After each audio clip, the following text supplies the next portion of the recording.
آبرو ریزی کرنے کی سزا۔ حضرت انس رضی اللہ تعالی عنہ سے روایت ہے کہ حضور اقدس صلی اللہ علیہ وآلہ وسلم نے ارشاد فرمایا کہ جب میرے رب نے مجھے معراج کرائی تو میں ایسی قوم پر گزرا جس کے تانبے کے ناخن تھے، وہ ان سے اپنے چہروں اور سینوں کو چھیل رہے تھے۔ میں نے پوچھا کہ اے جبرائیل، یہ کون لوگ ہیں؟ انہوں نے جواب دیا کہ یہ وہ لوگ ہیں جو لوگوں کا گوشت کھاتے ہیں، یعنی غیبتیں کرتے ہیں اور لوگوں کی آبرو ریزی کرتے ہیں۔ بہت سے مرد اور عورت مجلس والوں کو ہنسانے کے لیے کسی حاضر یا غائب کی غیبت کرتے ہیں، یا مسخرہ پن کرتے ہیں، یا نقل اتارتے ہیں۔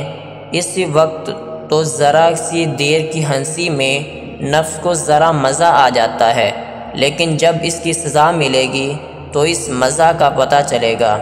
فرمایا حضور اقدس صلی اللہ تعالی علیہ وسلم نے کہ بے شک بندہ کبھی کوئی ایسا کلمہ کہہ دیتا ہے جس سے لوگوں کو صرف ہنسانا مقصود ہوتا ہے، اس کلمہ کی وجہ سے اتنا زیادہ گہرائی میں گرتا چلا جاتا ہے کہ اس گہرائی کا فاصلہ اس سے بھی زیادہ ہوتا ہے جتنا فاصلہ آسمانوں اور زمین کے درمیان میں ہے۔